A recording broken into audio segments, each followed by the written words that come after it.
మీ పిల్లలు ఫారెన్లో చదవాలనేది మీ కల? మీ కలను నిజం చేసే ఏకైక సంస్థ విదేశ్ కన్సల్ట్స్. నమస్కారం, వెల్కమ్ టు ఐ డ్రీమ్. నేను మీ విజిత. ప్రస్తుతం మనతో పాటు ఉన్నారు ఆచార్య సత్యవీర్ స్వామీజీ. వీరు గత 15 సంవత్సరాల నుంచి సువిజ్ఞాన ఆశ్రమం మెదక్ డిస్టిక్ నర్సాపూర్ ప్రాంతంలో 15 సంవత్సరాలుగా వారు ఫర్టిలిటీకి సంబంధించిన యాగాలని ఇంతకుముందు మనం పురాతన కాలంలో వినే ఉంటాము. పుత్రకామిష్టి యోగం చేసిన తర్వాత దశరథుడికి సంతానం కలిగింది అని చెప్పి. అయితే ఇప్పుడు ఈ 21వ శతాబ్దంలో ఈ జనరేషన్లో టెక్నాలజీ ఎంత డెవలప్ అయిన తర్వాత ఇప్పుడు ఈ యాగాలు వీటన్నిటి వల్ల అసలు పుత్రుడు కలగటం అయితే ఏంటి, ఫర్టిలిటీ సమస్యలు తొలగిపోయి సంతానం కలగటం అయితే ఏంటి, ఇవన్నీ మనకు వినటానికి కొత్తగానే ఉంటాయి. కానీ స్వామీజీ గారు 15 సంవత్సరాలుగా వారి ఆశ్రమంలో అందరికీ సేవలు అందిస్తూ చాలా కేసెస్ సక్సెస్ అయ్యాయనే చెబుతున్నారు. అసలు ఏంటి దీని గురించి అంతా స్వామీజీని అడిగి తెలుసుకుందాం.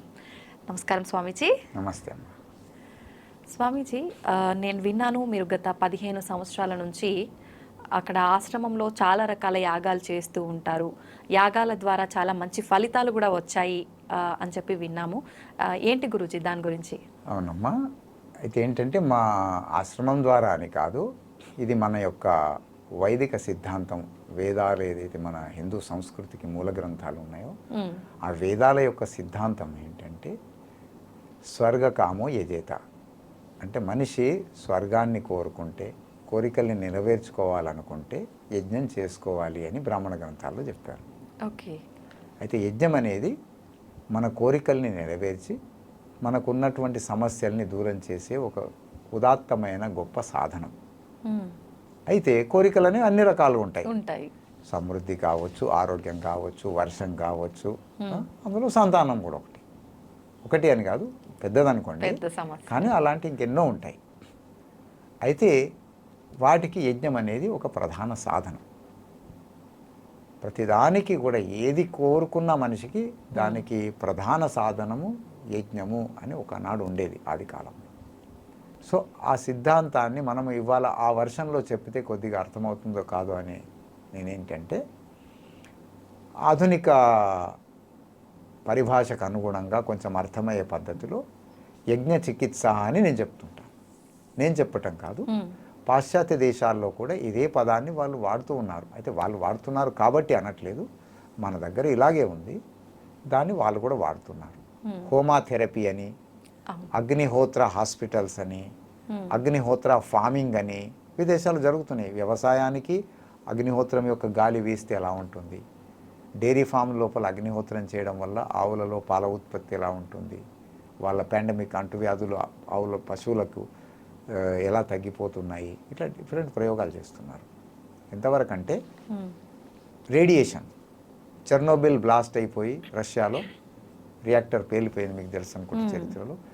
దాని రేడియేషన్ ఎలా తగ్గించాలన్న దాని గురించి కూడా సైంటిస్టులు అగ్నిహోత్రమే ఉపాయము అనే నిర్ణయానికి వచ్చారు.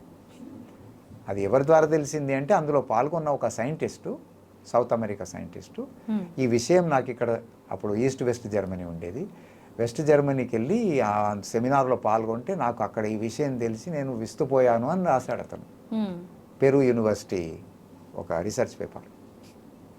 అయితే అవి ఏంటంటే ఎందుకు వెలుగు చూసాయి ఇవన్నీ అని అంటే భోపాల్లో యూనియన్ కార్బైడ్ కంపెనీలో మిథైల్ ఐసోసైనైడ్ గ్యాస్ లీక్ అయింది. అది లీక్ అయినప్పుడు అందరూ చనిపోయారు. అందరంటే కొన్ని వేల మంది. కేవలం నిత్యాగ్నిహోత్రం చేసుకునే 2-3 కుటుంబాలు మాత్రమే బ్రతికినాయి వాళ్ళ మధ్యలో, ఆ శవాల గుట్టల మధ్యలో. నిత్యాగ్ని అంటే హోమాలు చేసుకునే, నిత్యం అంటే ప్రతిరోజు అగ్నిహోత్రం చేసుకునే వేల కుటుంబాలు ఉన్నాయి ఇవాళ కూడా. ఇప్పుడు నేను ఎవరింటి నుంచి వచ్చానో ఆ దంపతులు కూడా రోజు హోమం చేసుకుంటారు. అది అంటే ఎప్పుడో ఒకసారి అంటే ఓకే, కానీ రోజు ఎలా సాధ్యపడుతుంది గురుగారు? అది చిన్నగా ఉంటుంది, దాని ఫామ్ చిన్నగా ఉంటుంది, జస్ట్ 10 నిమిషాలు 15 నిమిషాలు అయిపోయి చేసుకుని. అయితే కొన్ని మూలికలతో చిన్నగా, ఇవేమో యాగాలు వేరే టైంలో చేసేవి పెద్దగా. ఇప్పుడు మీరు చూడండి, మన ఫంక్షన్లలో వంటలు పెద్దగా ఉంటాయి. అవును గురుగారు. రోజు కూడా పొయ్యి ముట్టిస్తాము, 2-3 సరిపోతే వండుకుంటాం. అయితే అప్పుడు ప్రపంచం విస్తుపోయింది. ఏంటబ్బా ఇంత పెద్ద వాయువు వెలువడటం ఏంటి, వేల మంది చనిపోవడం ఏంటి, అది వెలువడ్డదని కొందరు అంటున్నారు, కావాలనే కెమికల్ వార్ చేస్తే ఎంతమంది చేస్తారు, ఎలా ఉంటుంది ఫీడ్బ్యాక్ తీసుకోవాలని లీక్ చేశారని ఇంకొందరు అంటున్నారు. అదేమైనా కావచ్చు, వేరే విషయం. కానీ విషవాయువు వెలువడటం వాస్తవం, ప్రజలు చనిపోవటం వాస్తవం, అందులో ఈ కొన్ని కుటుంబాలు బతికి బయటపడటం వాస్తవం. అది మేం చెప్పింది కాదు, వార్తల్లో వచ్చిన విషయం, అన్ని పత్రికల్లో, ప్రపంచ మీడియాలో వచ్చింది. ఆ రోజుల్లో ఉదయం అనే పత్రిక కూడా ఉండేది, అందులో అన్ని పత్రికలు వచ్చాయి. మేము ఓన్లీ ఏం చేసామంటే ఆ రోజుల్లో ఆ పత్రికల కట్టింగ్స్ అన్నీ కూడా ఒక్క దగ్గరికి చేర్చి 2 లక్షల పాంప్లెట్లు అట్లాగే ఫోటో ప్రింట్ చేయించాం. మనం చెప్పింది అబద్ధం అనిపిస్తుంది, స్వయంగా వాళ్ళే చూడండి. అప్పుడు ప్రపంచానికి తెలిసి వచ్చింది, ఓహో ఈ హోమం అనేది, ఈ మూలికలు వేసి పీల్చే గాలి ఏదైతే ఉందో, ఆ కాలంలో మీరు అన్నారు చూడు, ఆనాడు ఫలితం అని, ఆ ఆది కాలంలో, ఆ ప్రీహిస్టోరిక్ టైంలోనే కాదు, ఈ 21వ శతాబ్దంలో కూడా మన శాస్త్రాలు, మన ఏవైతే పరంపరలు ఉన్నాయో జ్ఞానభిక్ష మనకు పెడతాయి, దాంతోపాటు ప్రాణభిక్ష కూడా పెడతాయి. ఆనాడు ఈనాడు సైతం అనేది ప్రాక్టికల్గా నిర్ధారించబడ్డది, ప్రూవ్ అయింది. కాబట్టి ఇవాళైనా ఆనాడైనా మనిషి జీవించడానికి అవసరమైనటువంటి ఏవైతే మౌలిక సిద్ధాంతాలు ఉన్నాయో అవి ఎప్పుడూ మారవు. ఆనాడు దాహం తీర్చుకోవడానికి ఏం తాగేవాళ్ళము? మంచినీరు. 21వ శతాబ్దంలో నీరు లేకుండా టాబ్లెట్ వేసుకుంటామా? లేదు, నీరే తాగాలి. ఆనాడు ఆకలి తీర్చుకోవడానికి ఏం చేసాము? అన్నము రొట్టె తిన్నాము, ఏది దొరికితే తినేసి. ఇవాళ అదే. ఇంకా చెప్పాలనుకుంటే మర్చిపోయిన దాన్ని మళ్ళీ జొన్న రొట్టె అన్ని కొత్తగా వచ్చాయి కదా, అర్థమైంది కదా. ఆనాడు ఏ సిద్ధాంతాల ఆధారంగా మనము ఆరోగ్యంగా ఉన్నాము, మళ్ళీ ఆరోగ్యంగా ఉండాలంటే అవే సిద్ధాంతాలకు పోవాలనేది ఎన్నో ప్రూవ్ అయిపోయింది. అవే దంపుడు బియ్యం తినాలి, అదే ఆర్గానిక్ పంట తినాలి, కూరగాయలు వాడాలి, అదే పద్ధతిలో ఉండాలి. అవునా కదా? సో మనిషి సుఖంగా జీవించాలి, ఆరోగ్యంగా జీవించాలంటే ఏ మౌలిక సిద్ధాంతాలు ఉన్నాయో అవి ఎప్పుడూ మారవు. అప్పుడు సూర్యుడు తూర్పు నుంచే ఉదయించాడు, పశ్చిమాన అస్తమించాడు, అర్థమైందా? ఇప్పుడు అంతే, ఇవి మారవు. కొన్ని మారుతాయి తప్ప మిగతా ఇవి కూడా మారవు. ప్రధాన సూత్రాలు ఎప్పుడూ మారవు. కాబట్టి అప్పుడు కూడా మనం ఆరోగ్యంగా ఉండాలంటే హోమం చేసుకున్నాం, మూలికల్ని వాడుకున్నాం. ఒత్తిడి తగ్గాలి అనుకుంటే ధ్యానం చేసుకున్నాం. ఇవాళ కూడా మానసిక ఒత్తిడి తగ్గాలంటే ధ్యానం చేసుకోవాలి, హోమం చేసుకోవాలి, మంత్రాలు చదువుకొని మనస్సును ప్రశాంతపరచుకోవాలి. మేమేం చేస్తాం ఇందులో? సంతానం కలిగిన దంపతుల కొరకు ఏం చేస్తున్నాము? పుత్రకామేష్టి యాగం చేస్తున్నాం. ఆనాడు ఏం చేశారు దశరథుడు? సంతానం కలగకపోతే కామన్గా చేసినప్పుడు ఏమవుతుంది? 2వ పెళ్ళి 3వ పెళ్ళి అని జనరల్గా జరుగుతుంది. అతను కూడా 2-3 పెళ్ళిళ్ళు అయినాయి. వశిష్ఠుడు చెప్పాడు, నాయన ఇది కాదు పద్ధతి, విను. ఋషశృంగ మహర్షి ఉన్నాడు, ఆయన పుత్రకామేష్టి స్పెషలిస్ట్, విశేషజ్ఞుడు. ఆయన ప్రత్యేక పరిశోధన చేశాడు. ఆ మూలికలు ఏమిటి, ఆ విధానం ఏంటి ఆయనకు తెలుసు. సో ఋషశృంగ మహర్షిని పిలిపించుకొని నువ్వు పుత్రకామేష్టి యాగం చేసుకుంటే నీకు సంతానం కలుగుతుందని చెప్పాడు. ఆయన సరే అని పిలిపించుకున్నాడు, చరిత్రలో చేసుకున్నారు. ఆ తర్వాత ఇచ్చిన మూలికలు వింటాం కదా, పాయసం మూలికలు కలిసినది ఇచ్చారు, వాడాడు, సంతానం అయింది. సో అదే పద్ధతి ఇవాళ పాటిస్తే మనకి ఇవాళ అవుతుంది. ఇంకోటి, కేవలం సంతానం మాత్రమే అనుకుంటే ఆలోచన విధానం వేరు. కానీ సంతానంతో పాటు సంస్కారం కూడా కావాలి కదమ్మా. అంటే పుట్టే బిడ్డ అంతే కదా. 2 కాళ్ళు 2 చేతులు కలిగిన ఒక పిండం పుడితే చాలా లేదు, పెరిగాడు, అయిపోయింది, తీసుకుపోయి నిన్ను వృద్ధాశ్రమంలో ఎక్కడో ఎత్తేసాడు, పోయి వాడు ఎక్కడో అమెరికాలో జీవిస్తున్నాడు. ఏమిట్రా నాయన లేక పుట్టావు, మా బతుకు ఏంటంటే చావు, ఎక్కడో $4 పడేస్తా బతుకుపో అని వాడు కావాలా? లేకపోతే రాముడు లాంటి తండ్రి ఒక్క మాట అన్నాడో లేదో, నువ్వు అనే అవసరం లేదు, నువ్వు ఎప్పుడో మాట ఇచ్చుంటావు, ఆ మాట నేను నెరవేరుస్తా, వనవాసాలకి వెళ్ళిపోయాడు. దశరథుడు అనలేదు, తనే అర్థం చేసుకొని వెళ్ళిపోయాడు. భరతుని తెలవగానే ఏం చేశారు? అయ్యో నా జ్యేష్ఠ సోదరుడు ఉన్నాడే, ఆయనకు రాజ్యం హక్కు, నేనెట్లా కూర్చుంటాను? పరిగెత్తుకొని అడవికి వెళ్ళాడు. రాజ్యం హక్కు నీది, నువ్వు రాజ్యం చేయాలి, మేము నీకు సహకరించాలి. వద్దు, వద్దు నాయన తండ్రిని అసత్యవాదం చేయను అని రాముడు అంటున్నాడు, నాకొద్దు సింహాసనం అంటాడు. ఇతను అంటాడు లేదు నీ హక్కు నాకొద్దు అంటాడు. సింహాసనము నాకు, రాజ్యము నాకు వద్దు అని ఫైటింగ్ ఒకచోట. అవునా? అవును గురుగారు. నాకే సర్వం కావాలని అసలు అన్న తమ్ముళ్ళు అక్క చెల్లెళ్ళు ఒకరినొకరిని కొట్టుకోవడము, కోర్టులకు ఎక్కడము, చంపుకోవడం వరకు పోవడం ఇంకోవైపు. ఇప్పుడు ఏ సమాజం కావాలమ్మా? రాముడు పాలించిన ఆ సమాజము అంటే అది కావాలంటే ఆనాటి విధానాల్ని కూడా పాటించాలి కదా.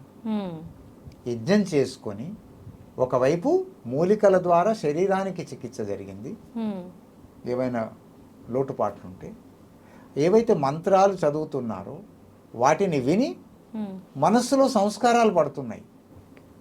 ఒకవైపు ఆరోగ్యవంతమైన సంతానం, మరోవైపు సంస్కారవంతమైన సంతానం, ఇవి రెండు కావాలన్నప్పుడు ఈ విధానం మన ఋషులు కనిపెట్టింది, చెప్పింది. కాబట్టి అప్పుడు ఇవి చేసుకున్నప్పుడు ఇలాంటి సంస్కారవంతులు పుట్టారు. ఇవాళ సంస్కారవంతులు కావాలనుకుంటే ఇవే చేయాలి. ఇప్పుడు ఈ కలికాలంలో అది జరిగే పని అంటారా గురువుగారు? అమ్మా 15 సంవత్సరాల నుంచి ప్రాక్టికల్గా చేస్తున్నాము, మేము అనట్లేదు, వాళ్ళే చెప్తున్నారు. స్వామి పుత్రకామేష్టి చేసుకున్న తర్వాత మా దగ్గరకు వచ్చే వాళ్ళు ఎక్కువ ఎవరు, తిరిగి విసిగిపోయి అన్ని మాకు ఇమ్మీడియట్ తెలిసిపోతుంది. మా ఆశ్రమం వైపు వచ్చారంటే వీడు ప్రపంచమంతా వడబోసి అన్ని తలుపులు మూతపడ్డాక వచ్చాడు. అవునా గురుగారు? అట్లాంటి వాళ్ళకు కూడా సంతానం కలిగింది. ఈ మధ్యనైతే కొన్ని సంవత్సరాల నుంచి ప్రతిసారి డాక్టర్లే వస్తున్నారు ఎందరో. సంతానం ఇష్యూ అటువంటిది, అన్ని చేసి చూశారు. కొందరేంటి ఈ ప్రాబ్లం, ఈ సమస్య, ఆ సమస్య ఉంది అని ఆ సమస్య ఎంత తిరిగినా హాస్పిటల్ చుట్టూ తిరగలేదు, జోబులు ఖాళీ అయిపోయినాయి, సర్వమైంది ఒక పక్షం. ఇంకో పక్షం ఏంటి, ఎక్కువ మటుకు డాక్టర్లు వచ్చే వాళ్ళు ఏమంటున్నారు, అన్ని రిపోర్ట్లు నార్మల్ ఉన్నాయండి, మరి ఎందుకో ఏమో 6 ఏళ్ళు అయింది 7 ఏళ్ళు అయింది అవ్వట్లేదు. ఎందుకు అవుతుంది గురుగారు అట్లా? రిపోర్ట్లు అన్ని నార్మల్ ఉన్నప్పుడు. ఒక జంట పేర్లు చెప్పను, పటన్ చెరువు నుంచి వచ్చారు. భార్య గైనకాలజిస్టు, భర్తనేమో ENT స్పెషలిస్ట్. మీరు ఇంత ప్రశాంతంగా మాట్లాడుతున్నారు, వాళ్ళు అసలు ఎంత అంటే ఒక రకమైన ఫెడప్ అయిపోయారు. 5 IVFలు చేసుకున్నారు. ఏ హాస్పిటల్లో తెలుసు కానీ చెప్పను నేను, అది ఇక్కడే హైదరాబాద్లో పెద్ద మల్టీ స్పెషాలిటీ సూపర్ స్పెషాలిటీ, ఇద్దరు డాక్టర్లు ఇక్కడ 5 IVFలు చేసేసుకొని 6వది బాంబేలో బుక్ చేసుకొని వచ్చారు. అర్థమైంది? ఏ లోటు లేదు అంట. నేనే అన్నాను ఆమె, అమ్మ 5 చేసుకున్నావు ఫెయిల్ అయినాయి, మరి 6వది మళ్ళీ ఎందుకు బుక్ చేసుకొని వచ్చావు, 6వది ఫెయిల్ కాదని ఏం ప్రూఫ్? అంటే ప్రయత్నం విసిగిపోయారు. అయితే మరి 6 చేసుకున్నావు కదా, అక్కడే చేసుకో కదా మరి అంటే దాని మీద నమ్మకం లేదు. 5 ఫెయిల్ అయితే 6 ఫెయిల్ కావచ్చు, అది మనసులో కనిపిస్తుంది. అవును, ఆ భయం ఉంటుంది. సో ఎట్లా పరిస్థితి అంటే విసిగిపోయినారు. ప్రాబ్లం ఏంటంటే మనిషిని అర్థం చేసుకోకపోవడం వల్ల ఈ సమస్యలు వస్తున్నాయి. మనిషి అంటే మనం కేవలం ఈ దేహమే అనుకున్నప్పుడు సమస్యలు వస్తాయి. మరి దేహం కాకపోతే ఇంకేమనుకుంటారు గురుగారు? ఇప్పుడు ఫిలాసఫీ నేను చెప్పితే మళ్ళీ మనము దర్శనాల వైపు వెళ్తాం. ఒకటే లైన్లో చెప్తాను, ఇది సాంఖ్యశాస్త్రం పేరు విన్నారు కదా. సంస్కృతంలో నాస్తి సాంఖ్య సమం జ్ఞానం, సాంఖ్యం కంటే మించిన జ్ఞానం భూమి మీద ఇంకోటి లేదంటారు. అందులో చెప్పింది ఏంటంటే దేహమే శరీరమా వేరా అన్నప్పుడు సింపుల్గా చెప్పారు. మీరేమంటారు? ఇదేమిటమ్మా, ఎవరి చెయ్యి ఇది? మీ చెయ్యి, మానవుడు. మీ చెయ్యినైతే మీరేమంటారు? అది ఎవరి చెయ్యి? నా చెయ్యి అనండి, లైన్ ఒక్కసారి అనండి. నా చెయ్యి. నా చెయ్యి. ఈ తల ఎవరిది? అది మీది, ఇది నాది. నా ఏమంటారు? నా తల, నా చెయ్యి, నా కాలు, నా వీపు, నా ఛాతీ, నా కన్ను, నా వెంట్రుకలు, నా దేహము, నా మనస్సు. ఏంటి ఇవన్నీ? షష్ఠీ వ్యపదేశాలపి అన్నారు. షష్ఠీ విభక్తి అంటాం కదా, మీరు తెలుగు వాచకం చదివి ఉంటారు, విభక్తులు ఉంటారు. షష్ఠీ విభక్తి ఏంటి? కీ కు యొక్క అంటాం, నా యొక్క. ఓకే, అవునా? నా యొక్క చెయ్యి, నా యొక్క తల, నా యొక్క కాలు. నేను కాలు కాదు, నా తల కానీ నేను తల కాదు. నా ఛాతీ, నేను ఛాతీ కాదు. నా వీపు, నేను వీపు కాదు. నా కన్ను, నేను కన్ను కాదు. నేను కన్ను అయితే నేను కన్ను అంట, నా కన్ను ఎందుకంట? రెండు డిఫరెంట్. చివరికి ఏమంటాము? నా శరీరం, నా శరీరం, నేను శరీరం కాదు. లోపల నుంచి వస్తున్న వాయిస్ కదా ఇది. షష్ఠి అన్నారు. షష్ఠి విభక్తి వాడకతో ఏం తెలుస్తుంది అంటే ఆత్మ వేరు శరీరం వేరు అన్నారు. మనం చెప్పట్లేదు, మన లోపల నుంచి వస్తున్నది, ఇది internal voice, it is a fact. మనం శరీరం కాదు, ఇది మన శరీరం, కానీ మనము శరీరం కాదు. నా శరీరము, నేను శరీరం కాదు.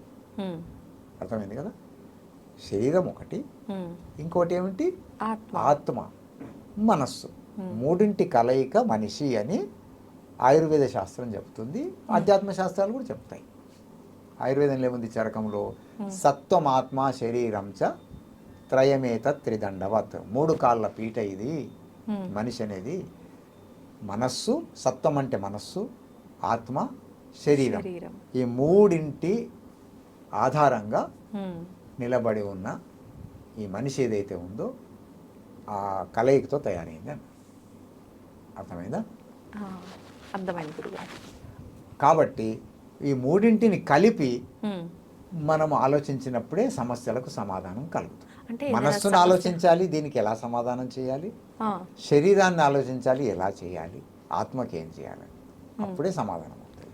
అందుకే ఋషులు ఏం చేశారంటే, యజ్ఞంలో ఏం చేస్తున్నాం మనము? మూలికలు వేసేస్తున్నాము, పేలుస్తున్నాము, శరీరంలో ఉన్న రుగ్మతలు పోతున్నాయి. పొగాకు ఉంది కదా, ఏం రాస్తారు? పొగాకు హానికారకము అని రాస్తారు. ఇంజూరియస్ అని ఉండేది చిన్న అక్షరాలు. మళ్ళీ తర్వాత ఏం చేశారు? పెద్ద అక్షరాలు పెట్టుకున్నారు. మళ్ళీ తర్వాత ఏం చేశారు? క్యాన్సర్ కారకము అంటూ క్యాన్సర్ పుండు కూడా ఇంత పెద్దది చూపించాలని పెట్టారు. గుట్కా అవన్నీ మీరు పెడుతున్నాం కదా, ఈవెన్ సిగరెట్ల దాని మీద పెడుతున్నాం. ఏమిటది? ప్రమాదకరమైంది ఇది అని మనకు ఒక హెచ్చరిక. ఏమున్నది అందులో? కాగితంలో చుట్టింది సిగరెట్టు, ఆకులో చుట్టింది బీడి, లోపలేముందమ్మా? ఆకు, పొగాకు, అది కూడా ఎండిపోయిన పొగాకు, అంతే కదా? కాలింది పొగాకు, కాలిపోయింది, అదృశ్యమైపోయింది, అంతే కదా? మరి దాంతో క్యాన్సర్ రావడం ఏంటి? అంటే భౌతిక శాస్త్ర ఫిజిక్స్ సిద్ధాంతం ఏంటంటే, ఉన్న పదార్థం అంతం కాదు, లేని పదార్థం పుట్టుకురాదు, ఫామ్ చేంజ్ అవుతుంది, అంతే, రూపాంతరం చెందుతుంది. అవునా కదా? అది పొగాకు కాలిపోయింది అనుకుంటున్నాం, పోలేదు. గూగుల్ చేసి చూడండి మీరేంటి, 4200 పైచిలుకు విష రసాయనాలు వెలువడతాయి ఒక పొగాకు కాలినంత మాత్రాన. ఒకవేళ పొగాకు కాలితే ఇన్ని విష రసాయనాలు వెలువడితే, మరి ఔషధ విలువలు కలిగినటువంటి చందనం కావచ్చు, గుగ్గిలం కావచ్చు, జాజికాయ కావచ్చు, జాపత్రి కావచ్చు, ఏలకులు కావచ్చు, ఇంకా రకరకాల మూలికలు ఉన్నాయి, జటామాసి కావచ్చు, ఇవి కాలినప్పుడు ఏమవుతాయి? ఔషధ విలువలు కలిగిన వాయువులే వెలువడతాయి. అది కనుక క్యాన్సర్ లాంటి భయంకరమైన వ్యాధి తెచ్చిపెడితే, ఇది అంతకంటే భయంకరమైన వ్యాధుల్ని నయం కూడా చేయొచ్చు. అవును గురు, కామన్ సెన్స్ కదా. అవును, అదే ఋషులు చెప్పారు. అవే చేసాం మనం. అవి చేసినంత వరకు మనం ఆరోగ్యంగా ఉన్నాం. అవి వదిలిపెట్టిన తర్వాతనే ఈ క్యాన్సర్ అని పుట్టుకొచ్చింది, ఎయిడ్స్ అని పుట్టుకొచ్చేసింది, ఇప్పుడు కరోనా అని పుట్టుకొచ్చేది. ఇవన్నీ ఎందుకు వస్తుంది? మాస్క్ పెట్టుకోవడం తప్పు కాదు, కానీ ఒక మాస్క్ పెట్టుకున్నంత పాత్రాన కరోనా సమాధానం అయిద్దని ఎక్కడ ఉందా? ఏ ఒక్క చెప్పండి. లేదు గురుగారు, మాస్క్ పెట్టుకుంటున్నాం అంతే. కానీ ఏవైతే మన లోపల ఈ రుగ్మతలు వచ్చేసాయో వాటికి సమాధానం కావాలంటే, వాటికి సమాధానం చేసి ఔషధ విలువ కలిగినటువంటి గాలి, అర్థమైనగా, ఆ గ్యాసెస్ మన ముక్కు ద్వారా ఊపిరితిత్తుల్లోకి పోయినప్పుడే దానికి యాంటీడోట్ చేసి మనకు సమాధానం కలిగిస్తాయని ఋషులు చెప్పారండి. ఏం కల్పించింది లేదు, మూఢనమ్మకం అన్నది లేదు. సింపుల్ కదా. అవును గురుగారు, అది యజ్ఞం అనేది. అందుకే ప్రాచీన కాలంలో ఏమన్నారంటే, ప్రాతః గృహపతిర్నో సాయం సౌమనస్య దాత. నిత్యాగ్నిహోత్రం చేసుకునే వాళ్ళు అది కూడా 2 సార్లు ఆ కాలంలో. అంటే గంటలు కాదు, వాళ్ళకు పాపం ఎంత చిన్న దాన్ని అగ్నిహోత్రం అంటారు, చిన్నదాన్ని. పెద్ద వాటినేమో యాగాలంటారు, ఎక్కువ టైం తీసుకొని ఎక్కువ మూలికలతో చేసేది. చిన్న ఫ్యామిలీ కోసము వ్యక్తిగతంగా చేసుకునేది అగ్నిహోత్రం. ఇది వేద మంత్రం. అంటే ఎవరికి వాళ్ళు చేసుకోవడము అని అంటే పండితులు అయితే మంత్ర ఉచ్చారణలు అవన్నీ ఉంటాయి కదా గురుగారు, వాళ్ళు ఎవరికి అంటే ఆ కాలంలో ఏంటి అందరూ గురుకులాలు చదువుకొని వచ్చేవాళ్ళు కాబట్టి వాళ్ళ బేసిక్ అవసరమని నేర్చుకొని వచ్చేవాళ్ళు. ఇప్పుడు మనకు విద్యా విధానాలు మారిపోయి ఎవరో విదేశీ విద్యా విధానంలో ఇవి చదువుకునేసరికి విడాకులు అయిపోయినాయి. శాస్త్రాలు తెలియవు, అవి తెలియవు. కాబట్టి ఓన్లీ ఫిజిక్స్, కెమిస్ట్రీ, మ్యాథ్స్ ఇవి చదువుకొని వచ్చేసరికి మనకు ఇవి అనిపిస్తున్నాయి. అప్పుడు ఈ కామన్ అవసరం ఉన్న శ్లోకాలు మంత్రాలు వచ్చేసేవి. ఆ రకంగా ప్రాతః గృహపతిర్ను సాయం సాయం సౌమనసస్య దాత. ప్రాతకాలం చేసుకున్నటువంటి హోమం ఏదైతే ఉందో ఇంటిలో వ్యాపించిన ఆ ఔషధ విలువలు కలిగిన గాలి సాయంకాలం వరకు మనల్ని అన్ని బ్యాక్టీరియా వైరస్ల నుంచి ఆరోగ్యంగా కాపాడుతుంది. సాయం గృహపతిర్ను సాయంకాలం చేసుకున్నటువంటి ఏదైతే గాలి ఉందో ఉదయం వరకు మనల్ని అన్నిటి నుంచి కాపాడుతుంది అని వేదం చెప్తుంది. సింపుల్. అవును గురుగారు. భోపాల్ గ్యాస్ లీక్ అయినప్పుడు అది మనకు తెలిసింది. ఓహో 21వ శతాబ్దంలో ఇంత ఉంటే ఆనాడు ఎంత అద్భుతంగా పనిచేస్తుండాలి మూలికలు. అవును గురుగారు. ఎందుకంటే ఇవాళ మూలికలు కూడా ఈ కమర్షియల్ అయిపోయి యూరియా అవి చల్లి పండిస్తున్నారు. లేక నేరుగా అడవుల్లో వచ్చుంటే వాటి విలువలే వేరుంటాయి. సో ప్రాక్టికల్గా వీరిని కనిపిస్తున్నాయి. వైజ్ఞానికంగా ఉన్నటువంటి సూత్రాలు, సిద్ధాంతాలు, శాశ్వతమైనటువంటి సిద్ధాంతాలు ఇవి. మనస్సు ఏమిటి? ఇప్పుడు నేను చెప్పాను కదా, మనస్సు ఏమంటున్నాము, అన్ని నార్మల్ ఉన్నాయి అంటున్నాం. అంటే నీకు మనస్సులో ప్రాబ్లం ఎక్కడ ఉంది? కనిపించని దోషాలు ఉన్నాయి. కాబట్టి వాటికి ఏమిటి? మంత్రాలు చదువుతున్నాం. మా దగ్గరకు వస్తారు చాలామంది, మాకు ఇవన్నీ ఔషధాలు అవసరం లేదండి, కేవలం పూజ చేసుకుంటే చాలు. కొందరు వస్తారు, మేము ఇవన్నీ అంటే అన్ని రకరకాలు ఉంటారులే, మాకు ఓన్లీ మూలికలు మందులు ఇచ్చేయండి చాలండి, మాకు ఇవన్నీ అక్కర్లేదు. అప్పుడు ఫలితం ఉండదా గురుగారు? ఎలా ఉంటుందమ్మా? మేము అవే చెప్పాము, నాయన ఓన్లీ మందులు మూలికలు అనుకుంటే ఇక్కడ ఎందుకు వచ్చావు, అక్కడే పోగా హాస్పిటల్ తిరుగుతున్నావు కదా, అక్కడే పోయి తిరుగు. కానీ చాలామంది మూలికలు మాత్రమే మందుల రూపంలో ఇచ్చి మీకు సంతానం కలుగుతుంది అని చెప్పి చెప్తుంటారు గురుగారు. మరి వాళ్ళు చెప్పుకోవచ్చు, అలాంటి ప్రాబ్లమ్స్ ఉంటే పార్షల్గా కావచ్చు కూడా. కానీ మేము చేసే విధానం సమగ్రంగా చేస్తున్నాం. ఆ మూలికలు ఇచ్చే వాళ్ళు ఏంటి అంటే వాళ్ళకి ఇవన్నీ వేదాలు, శాస్త్రాలు తెలియవు కాబట్టి వాళ్ళు ఈ గొడవ మనకెందుకు అనుకుండొచ్చు, తెలియదు, మనకు ఊహిస్తున్నాం. అదే ఇక వీళ్ళు చేసే వాళ్ళకు వీళ్ళకి పాపం మూలికల గురించి తెలియదు కాబట్టి మనకెందుకు రానాయన గొడవ, మూలికలు ఏంటి అవేంటి మనకు తెలియదు, ఏదో కొన్ని మంత్రాలు చదివి పూజ చేస్తే సరిపోయింది అనుకుంటారు. కానీ సమగ్రంగా పరిపూర్ణంగా ఉన్నప్పుడే కదా సరైన ఫలితాలు వచ్చేది. సో మేమేంటంటే ఇది శ్రమ సాధ్యం. పరిశోధన చేయాలి, మూలికల మీద, మంత్రాల మీద పరిశోధన చేయాలి, అన్నీ సమగ్రంగా చేయాలంటే ఎక్కువ శ్రమ అవుతుంది. సో మేము దాని మీద అలా వెచ్చించి చేయగలిగినాం, అందరు చేయలేరు కదా, అది పరిస్థితి. అందుకోసం సమగ్రంగా చేసి విధానం చేస్తున్నాం. అంటే మేము పుత్రకామేష్టి అని ఒకదాని గురించి నేను చెప్తున్నాను, కానీ సమగ్రంగా యజ్ఞం అనేది ఒక చికిత్సా విధానం. కరోనా సమయంలో కూడా చేశాం మేము. ఏమిటిది? మహామృత్యుంజయ యాగం అని చేశాం. అంటే నేను మిగతా వాటిని వద్దనట్లేదు, వాటికి నేను విరుద్ధం కాదు, వేరే జాగ్రత్తలు పడొద్దు అనట్లేదు. కానీ నేను నార్మల్గా నవ్వుతూ అన్నాను, ఏంటయ్యా బాబు, కరోనా మీ ఇంటికే వస్తుంది, మీ తలుపు తడుతుంది, మిమ్మల్నే పలకరిస్తుంది, నేను వాట్సాప్ చేసి పిలిస్తే రాలేదు, రామని ఉత్తరం రాశాను, మెయిల్ చేశాను, SMS చేశాను, ఈ కరోనా రావే, మరి వాళ్ళని ఎందుకు పాపం, అంటే మీకు రాలేదా గురువు గారు? మీ ముందే ఉన్నాం కదా, పాపం వాళ్ళని ఎందుకు పాపం బాధ పెడతావు? గృహస్థులు కష్టపడి నానా అవస్థలు పడుతున్న వాళ్ళను, కుటుంబాలను మా దగ్గరికి రాగదా అంటే, అయ్యా వద్దు, మీ దగ్గర వచ్చి చావమంటావా? మంత్రాలు మీ దగ్గర, మూలికలు మీ దగ్గర, పుంగను రావులు నీ దగ్గర, అన్ని సహజ పెట్టుకొని కూర్చున్నావు, నీ దగ్గరకు వచ్చి చావు దెబ్బలు తినమంటావు? నాయన మేము హ్యాపీగా ఉన్నాం ఇక్కడ, మాకు కావలసినవన్నీ దొరుకుతున్నాయి, శాశ్వత విముక్తి దొరుకుతుంది దానికి మీ దగ్గరికి వస్తే. మేము ఉడకబెట్టిన కూరగాయలు తింటావు, ముడి బియ్యం తింటావు, సింపుల్గా ఏం చచ్చి నీ దగ్గరకు వచ్చి మా ఎగ్జిస్టెన్స్ గోవింద కొడుతుంది. వద్దు నాయన, బతికి బల్సాకు తింటాం, ఇక్కడే హ్యాపీగా సంతోషంగా ఉన్నాము, వీళ్ళు మాకు పకోడీలు అన్ని రకరకాలవి తినిపిస్తున్నారు, హాయిగా తినిపిస్తున్నారు, ఇక్కడ మాకు లెక్కలేని సంతోషంగా ఉంది, ఎంజాయ్ చేస్తున్నాం. ఎప్పుడు వస్తాయమ్మా అంటే, మనము ఎప్పుడైతే దానికి వాతావరణం కల్పిస్తాం అప్పుడు వస్తాయి.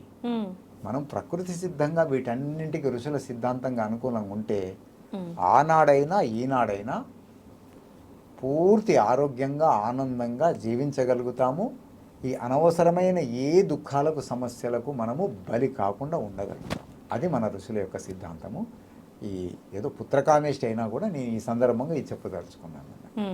అయితే ఏంటంటే ఇందులో ఇంకో సుఖం ఉందమ్మా.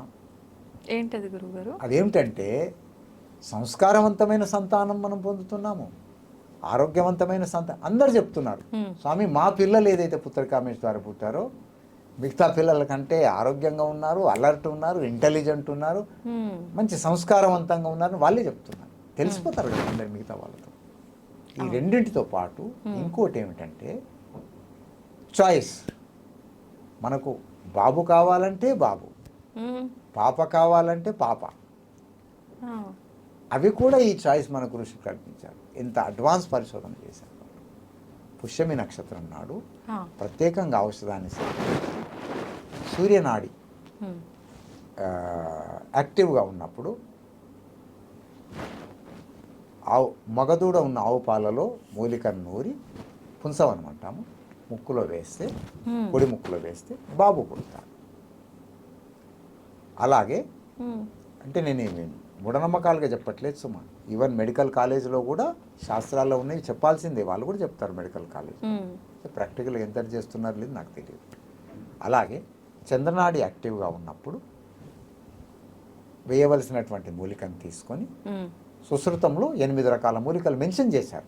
సుశ్రుతం అంటే మీకు తెలుసు కదా, ఏది ఆయుర్వేద శాస్త్రంలో సర్జరీ గ్రంథం అని మన మెడికల్ కాలేజీలో కూడా నేర్పిస్తారు.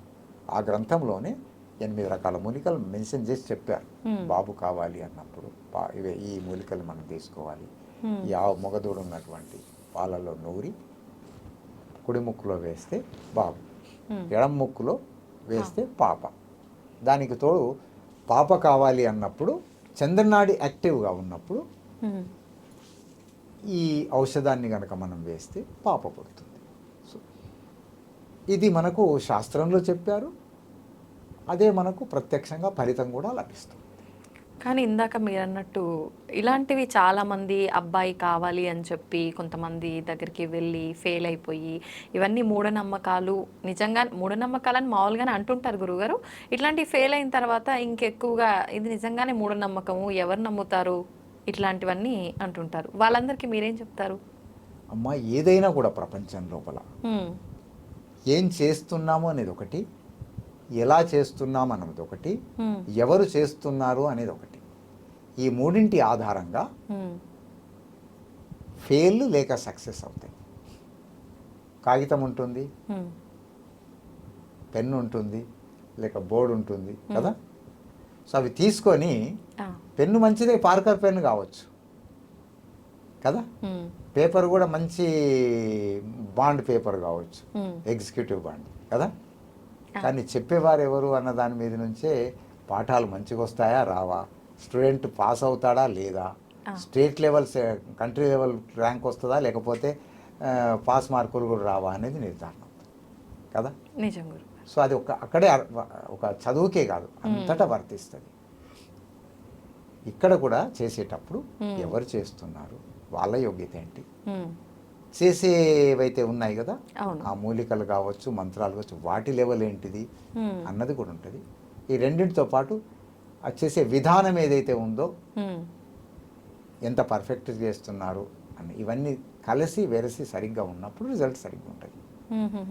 అవి లేవనుకో రిజల్ట్ రానప్పుడు సహజమే అది. ఇప్పుడు వేదం పేరు చెప్పి మిడిమిడిగా మేము చేసామనుకో, అన్ని వేదాలు వేస్ట్ అని వేరే వాడు అన్నేస్తాడు అంటారు. నేను చేసిన అంటారు, ఎవరైనా అంటారు. వేదం గొప్పదే కావచ్చు, కానీ దాన్ని చేసే వ్యక్తి నా యోగ్యత సరిగ్గా లేనప్పుడు నా అయోగ్యత వేదం మీద ప్రతిబింబిస్తుంది. వేదం మంచిదే, నేను యోగ్యునే కావచ్చు, కానీ నేను ఎన్నుకున్నటువంటి మూలికలు సరిగ్గా లేవు. కమర్షియల్గా ఎవడో యూరియా ఇవన్నీ పెస్టిసైడ్స్ వేసి, ఈ మధ్య ఆయుర్వేదం డిమాండ్ పెరిగింది కాబట్టి చాలామంది కమర్షియల్ పండిస్తున్నారు మూలికల్ని. పండించేసరికి సహజ సిద్ధమైన మూలికల్లో ఉండాల్సిన గుణాలు అక్కడ ఉండవు. ఇప్పుడు చూస్తాం ఆర్గానిక్ అని చూస్తున్నాం కదా. ఎట్లాగైతే బియ్యం పప్పులు ఇవి అయిపోయాయో సేమ్ అవి కూడా అట్లాగే కమర్షియల్ అయిపోయాయి. సో గుణాలు లేకపోవచ్చు. అప్పుడు కూడా అప్రతిష్ట వాటికి వచ్చేస్తుంది. నాకు రావచ్చు, అటు శాస్త్రాలకు రావచ్చు. కాబట్టి ఇవన్నీ ఉండాలి, అన్నీ సమగ్రంగా ఉన్నప్పుడే రిజల్ట్స్ మంచిగా ఉంటాయి. సో మేము అయినంత మట్టుకు వీటన్నింటినీ సరిగ్గా పాటించాలని ప్రయత్నం చేస్తూ ఉన్నాం. మూలికలు సరిగ్గా ఉండాలి, మేము కూడా సరైన ప్రయత్నం చేయాలి, అటు శాస్త్రాలను కూడా సరిగ్గా అర్థం చేసుకోవాలని ప్రయత్నం చేస్తున్నాము. సో దేవుడి దయ వల్ల అద్భుతమైన ఫలితాలను ఒక్కొక్కసారి మాకే నమ్మకం కలగట్లేదు, ఇట్లాంటి ఫలితాలు ఎలా అవుతున్నాయి. కొన్నిసార్లు అయితే అవుతుందో లేదో అనుకొని చేస్తే చూసి ఫలితాన్ని ఆశ్చర్యపోతున్నాము. కానీ అన్ని సమగ్రంగా ఉన్నప్పుడు ఈ ఫలితాలు వస్తాయి. ఇది మాత్రం బాబు కావాలంటే బాబు పుడతాడు, పాప అన్నది మేము 15 సంవత్సరాలు పరీక్షించి చూసాము. ఒక్కరు కాదు, మీకు ఎన్నెంటని ఎగ్జాంపుల్స్ చూపిస్తాం. అర్థమైందా? అలాగే ఈ మంత్రాలు ఉన్నాయి, ఈ మూలికలు ఉన్నాయి, ఈ వ్యక్తులు ఉన్నారు, వీళ్ళందరూ కూడా సమయాన్ని కూడా సెలెక్ట్ చేసుకొని చేయాలి. కొందరు ఇప్పుడు నేను చెప్పాను చూడండి, ఎన్నో చేస్తున్నారు. మేమేం చేస్తున్నాము, ఈ మూలికల కలెక్షన్ ఏ సమయంలో చేశామన్నది కూడా మోస్ట్ ఇంపార్టెంట్. కలెక్షన్ కూడా సమయం చూసి, అడవులోనే ఉన్నాయి మూలికలు, సహజంగానే పెరిగాయి, ఏ కృత్రిమత లేదు. కానీ నేను పుష్యమి నక్షత్రం నాడు తేవాల్సిన మూలికను నార్మల్ టైంలో తెచ్చాను అనుకో, రిజల్ట్ లేకపోవచ్చు. అస్సలు ఫలితం ఉండదా గురుగారు? తక్కువ ఫలితాలు ఉంటాయా? రెండు కావచ్చు. కొన్ని సందర్భాల్లో తక్కువ ఫలితం ఉండొచ్చు, కొన్ని సందర్భాల్లో ఫలితం రాకపోవచ్చు. నేను సింపుల్గా చెప్తానమ్మా, అస్తమా ఉంటుంది కదా, దమ్ము అంటాము. అవును గురుగారు. అది అసలు పోదు అని అంటారు. హిందీలో ఏమంటారంటే దమ్కే సాత్ జాతా, అంటే దమా వ్యాధి, దమ్ అంటే ప్రాణంతో పాటే పోద్దది అనే నానుడు ఉంది. అయితే మేము ప్రారంభం చేసిన రోజుల్లో మాకే నమ్మకం లేకుండా, నిజంగా నిజాయితీగా చెప్తున్నాను, ఎందుకంటే మాకు లేదు. ఎవరికో ఇస్తున్నప్పుడు శాస్త్రంలో రాసింది కదా, సరే ఇచ్చి చూద్దాం అనుకుని ఇచ్చాం. కార్తీక పౌర్ణమి, శరత్ పౌర్ణమి అప్పుడు ఆవు పాలల్లో బియ్యం వేసి ఉడకబెట్టి పాయసం చేసి ఆనాడే మూలిక తెచ్చేసి దంచి అందులో కలిపేసి వెన్నెల్లో పెట్టాలి. రాత్రంతా వెన్నెల్లో పెట్టి తినాలంతే. ఒకే డోస్ తగ్గిపోతుంది ఉన్నది శాస్త్రంలో, వాడుతున్నారు మంది. మనకు కూడా అనుకున్నాం నష్టమయ్యేది లేదు, పాయసమే కదా, చూద్దాం అనుకుని చేశాం. చేసిన తరువాత మంది వచ్చి ఫీడ్బ్యాక్ చెప్తూ ఉంటే నిజమా అసలు అబద్ధమా అర్థమైతలేదు. కానీ అబద్ధం ఎందుకు చెప్తాడా మనిషి?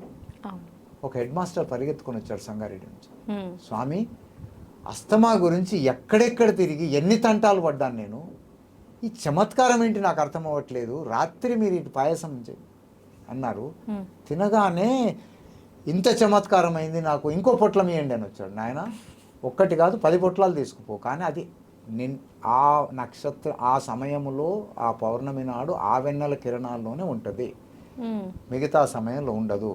మళ్ళీ నన్ను అబద్ధం అన్నది, ఇప్పుడు అప్పుడేదో మంది ఇచ్చాడు, ఇప్పుడు ఫలితం లేని మంది ఇచ్చాడు అనొద్దు అని చెప్పాను. మొండికేసి ఇచ్చాను, తీసుకుపో, కానీ విషయం చెప్పేస్తున్నాను. మరి ఇప్పుడు కొందరు స్వయంగా వచ్చారు, వచ్చేసి స్వామి మీ దగ్గర తీసుకున్నాను 3 ఏళ్ల క్రితము, 3 సంవత్సరాల నుంచి ఏ ప్రాబ్లం లేకుండే, మళ్ళీ కొంచెం కొంచెం స్టార్ట్ అయ్యింది. అప్పుడు నాకు అనిపించింది 3 సంవత్సరాలు, నాకు పాశ్చాత్య దేశాల్లో 22 ఏళ్ళ నుంచి ఉండి చూశాను, అవన్నీ నాకు తెలుసు. ఇన్హేలర్ పట్టుకుని నానా తంటాలు పడే మనుషులు, అవును గురుగారు, ఏమిట్రా బాబు, ఒక్క సంవత్సరమైనా. ఇప్పటి పరిస్థితి ఏంటంటే ఒక్కనాడు కనుక మందు సేవించి 1 సంవత్సరం ప్రాబ్లం పోయింది అనుకుంటేనే లక్కీ పర్సన్ వాడు. నిజం గురుగారు. కానీ 3 సంవత్సరాలు నిశ్చింతగా ఉండడం ఏమిటి, ఇదేంటి, నిజమా అబద్ధమా, కానీ వాడు స్వయంగా చెప్తున్నాడు కదా మనిషి. ఇలాంటి అప్పుడు నాకు అనిపించింది, ఈ యుగంలో ఇంత పెట్రోలు, ఇంత కాలుష్యం ఉన్నాడు, ఇంత అద్భుతమైన ఫలితం ఇస్తే మరి ఆది కాలంలో అప్పుడు మాత్రం 1 డోస్కే పొయ్యి ఉంటుంది అని అనిపిస్తుంది. రాసినవి వాస్తవాలే కావచ్చని. అవును, ఇవాళ అంత ఫలితం దొరుకుతుందని నాకు తెలియదు. కానీ 3 సంవత్సరాలు అన్నది మాత్రం నేను ప్రత్యక్షంగా ఎందరిని చూశాను. ఇంకో తమాషా ఏమిటంటే, ఒకడు వచ్చాడు, ఒకసారి తీసుకున్నాడు, ఇంతకుముందు మళ్ళీ వచ్చాడు. నువ్వు తీసుకున్నావు కదనే, ఎందుకు వచ్చావు మళ్ళీ అని అంటే, స్వామి అప్పుడు 3 ఏళ్ల క్రితం మీరు ఇచ్చారు, పోయింది, మరి మొన్న మళ్ళీ తీసుకుపోయావు కదా అన్న. అయితే మీరు స్వయంగా తయారు చేసి ఇక్కడ పాలు, ఇక్కడ స్థలము, ఇక్కడ మూలికలతో మీ చేతులతో తీసిచ్చింది వింటే వాడితేనేమో నాకు 3 సంవత్సరాలు పోయింది, ఆ తర్వాత మాకు ఇంత చేయడం కుదరక ఏం చేశామంటే మందు ఇచ్చేసాం. ఈ పొడి తీసుకెళ్ళండి, మీ ఇంట్లోనే పాయసంలో చేసుకొని వాడండి అని చెప్పి ఇచ్చేసాం. ఎందుకంటే మాకు అంత సిబ్బంది లేదు, అన్ని పాల కలెక్షన్ కుదరలేదు. ఆయన అన్నాడు, మేము తీసుకుపోయి మా ఇంటి దగ్గర మా ఇంట్లో ఉన్న బియ్యంతో పాలు అవన్నీ తెచ్చి చేసుకుంటే రిజల్ట్ రాలేదు. అంటే అర్థం ఏమిటి? మందొక్కటే కాదు, దాని వెంబడి విధానము, ఆ బియ్యము చేంజ్ అయినా మార్పు వచ్చిందా? మరి పాలు కనుక అవి ఏవి తెచ్చుకున్నాడో, పాకెట్ పాలతో చేసుకున్నాడట, రాలేదు. సో ఎక్కడ చిన్న మిస్టేక్ అయినా కూడా ఫలితాలు తారుమారు కావచ్చు. మీరు అన్నారు కదా, అవును గురుగారు, మూఢనమ్మకాలని చెప్పి నమ్మకం పోతుంది అంటే ఇంత విశాలంగా చెప్పాల్సి వచ్చింది. ఇది ఒక చైన్. ఆ చైన్లో ఏ ఒక్క చిన్న గోల్స్ తెగిపోయినా కూడా చైన్ మొత్తం పడిపోతుంది. అట్లా ఎక్కడ చిన్న మిస్టేక్ అయినా అయ్యి అది ఇంకొక దాని మీద ప్రభావం చూపుతుంది. కానీ అన్నీ సమగ్రంగా కనుక మనం పాటిస్తే ఫలితాలు తప్పకుండా ఉంటాయి. మేము ప్రత్యక్షంగా చూసి చెబుతున్నాం. ఇవి చెప్పాల్సిన అవసరం లేదు. మేము విదేశాల్లో ఉన్నాము, ఎప్పుడో ఒక ఉపన్యాసం ఇస్తే సరిపోయింది, నెలకొక్కటైనా. కానీ అక్కడ చూసాము, వీటిని పాటించి ఈ దేశాల వాళ్ళేమో అద్భుతమైన ఫలితాలు పొందుకుంటూ ముందుకు పోతుంటే, పసుపు గొప్పదాన్ని ముందుకు పోతున్నారు, అల్లము గొప్పదాన్ని పోతున్నారు, పేటెంట్ చేసుకుంటూ పోతున్నారు. మరి విజ్ఞాన గని మన దేశంది, దేవభూమి, ధర్మభూమి, కర్మభూమి, పుణ్యభూమి. మన ఈ వజ్రాలనంతా వాళ్ళు వాడుకుంటుంటే మనమేమో రాళ్ళు రప్పలనుకొని ఉపేక్షించిపోతుండే. ఇది సమంజసం కాదని తిరిగి వచ్చాను తప్ప మాకేమీ లోటుండి తిరిగి రాలేదమ్మా. వాషింగ్టన్లో 45 ఎకరాలు ఇస్తూ పెట్టుకోండి ఆశ్రమం అంటే వద్దని ఇటు వచ్చేసాం. సో మన ఏవైతే ఉన్నాయి కదా శాస్త్రాలు, వేదాలు ఏవైతే ఉన్నాయో వాటిలో ఉన్న సిద్ధాంతాలు అక్షర సత్యాలు. ఆ యాగాలు, యజ్ఞాలు ఏవైతే ఉన్నాయో అద్భుతమైనటువంటి వైజ్ఞానిక ప్రయోగాలు. వాటిని గనక మనం పాటిస్తే ఇవాళ కూడా ఎన్నో సమస్యల నుంచి బయటపడతాము. ఆ సమస్యల్లోనే ఒక సమస్య సంతానం అనేది. అది ఒక చిన్న సమస్యగా మారిపోతుంది. సంస్కారవంతమైన సంతానం కలుగుతుంది, ఆరోగ్యవంతమైన సంతానం కలుగుతుంది. అనుకున్న బాబు కావాలా, కొడుకు కావాలంటే అది కలుగుతుంది. ఈ మిగతా సమస్యలన్నీ పోతాయి. పోతే మేమేమంటే చాలామంది అపార్థం ఏం చేసుకుంటున్నారంటే ఓన్లీ యాగం అంటే పూజ చేస్తారు. నేను చెప్పాను కదా, మూలికలు వేస్తాము తీర్చడానికి, మంత్రాలు చదువుతాము, మన ఏవో ఆ దోషము, నాగదోషం, ఈ దోషం అని నానా తిరుగుతుంటారు. అవన్నీ కూడా అంతరించిపోతాయి. దానికి తోడు వాడడానికి మూలికలు ఇస్తాం. మహిళలకు ఏమున్నాయి ప్రాబ్లమ్స్? థైరాయిడ్ ఉందా, పీసీఓడి ఉందా, లేకపోతే ఇంకేమైనా ట్యూబల్ బ్లాక్ ఉందా, హార్మోనల్ ఇంబ్యాలెన్స్ ఉందా, ఫైబర్ ఏమున్నాయని చూసి వాళ్ళకు అవసరమైన మూలికలు కూడా మనం ఇస్తాం.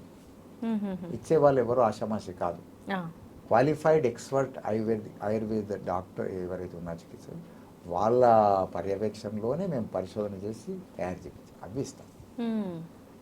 ఇటు పురుషులకి వీర్యకణాలు ఏమైనా తక్కువ ఉన్నాయా, మొటిలిటీ తక్కువ ఉందా, ఇంకేమైనా సమస్యలు ఉన్నాయా చూసి వాళ్ళకు అవసరమైన మూలికల్ని కలెక్ట్ చేసి వాళ్ళకు పరిశోధన తయారు చేపిస్తాం. దానికి తోడు ప్రాణాయామం నేర్పిస్తాం. దానికి తోడు ప్రాణాయామం ద్వారా ఎన్నో సమస్యలు కొట్టుకుపోతాయి. ఆ తరువాత ప్రాణాయామం గురించి ఏమన్నారంటే ప్రాణాయామాదియుక్తేన సర్వరోగ క్షయో భవేత్. ప్రాణాయామం వల్ల అన్ని రోగాలు అంతరించిపోతాయి. ఇది శాస్త్రంలో చెప్పిన విషయం. బాబా రామ్దేవ్ చూస్తున్నారు కదా, ఎంతమంది బెనిఫిట్ పొందుతున్నారు. శాస్త్రంలో చెప్పిందే, కొత్తగా మేము కనిపెట్టింది కాదు. దాంతోపాటు ధ్యానం నేర్పిస్తాం. ఎందరికో టెన్షన్ వల్ల లేడీస్కి ఎన్ని రకరకాల ప్రాబ్లమ్స్. పురుషులకు ఈ స్పర్మ్ కౌంట్ పడిపోతుంది. చాలామందికి షుగర్ వచ్చేసింది, ఆ టెన్షన్, ఒత్తిడి, వర్క్లోడ్. వాళ్ళు చెప్తున్నారు, ఆమె వర్క్లోడ్ బాగా అయిపోయింది, ఆ టెన్షన్, ఆ తర్వాత చూసరికి చెక్ చేస్తే షుగర్ వచ్చేసి. సో వీరకణాలు పడిపోవడంలో, స్పర్మ్ కౌంట్ పడిపోవడంలో టెన్షన్ చాలా ప్రధాన పాత్ర పోషిస్తుంది. సో ఇప్పుడు కేవలం ఒక శరీరాన్ని పట్టుకోకుండా ఆ పడిపోవడానికి కారణం ఏంటి? మనస్సు కూడా ప్రధాన పాత్ర పోషిస్తుంది కాబట్టి దానికి చికిత్స చేయాలి. సో అవన్నీ మేము నేర్పిస్తాము. ఏది ధ్యానం నేర్పిస్తాము, ఈ ప్రాణాయామం నేర్పిస్తాము. ఆహారపు అలవాట్లలో ఏం పొరపాట్లు చేస్తున్నారు, కొన్నిసార్లు చిన్న పొరపాట్ల వల్లనే లేని ఆరోగ్య సమస్యలు వచ్చి పడతాయి. సో అవి కూడా మనం అక్కడ చూపిస్తాం. ఆరోగ్యం ఈ ఆహార అలవాట్లలో ఈ జాగ్రత్తలు పడండి, ఇవి తినాలి, ఇవి తినకూడదు, అవన్నీ. సో ఇవన్నీ చెప్పడం వల్ల ఏమైపోతుందంటే వాళ్ళకు కేవలం సంతానం ఒకటే కాదు, మిగతా అనేక ఆరోగ్య సమస్యలు కూడా దూరం అయిపోతాయి. ఓకే, ఇబ్బందులు ఆ ఇంకా. రకంగా ఏమైపోతుందంటే వెలిసి ఇప్పటి వరకు అద్భుతమైన ఫలితాలు ఉన్నాయి. అంటే కొన్నిసార్లు మేమే నమ్మలేకపోతున్నాం. సూర్యాపేట నుంచి ఒక అతను పరశురామ్ అని వచ్చాడు, ఆటో నడుపుకుంటాడు. ఓకే, ఒక ట్యూబ్ కట్ అయిపోయిందట, ఇంకో ట్యూబు అంతంత మట్టికి సగం పని చేస్తుంది, సంతానం అవ్వడం కష్టం అని చెప్పారట. వచ్చారు, పాల్గొన్నాడు, వెళ్ళి తర్వాత కొడుకు పుట్టాడు పరశురామ్. స్వామి అందరు అంటున్నారు ఎట్లయిందయ్యా నీకు అర్థం కాదు, అసలు మా దృష్టిలో ఇక నీకు కాదని చెప్పే మేము అనుకున్నాము, అసలు పాసిబులే లేకుండే, ఎట్లా అయిపోయింది నీకు. ఇది మన గొప్పతనం, నా గొప్పతనం కాదు, ఎవరి గొప్పతనం కాదు, మన ఋషుల గొప్పతనం ఇది, మన సంస్కృతి గొప్పతనం ఇది. కాబట్టి నేనేం చెప్తున్నానంటే సందర్భం శ్రీరామనవమిది, కానీ మనం వెనక్కి తిరిగి చూడాల్సింది ఏంటంటే శ్రీరామనవమితో పాటు యావత్ చరిత్రలో కూడా మనం తొంగి చూడాలి.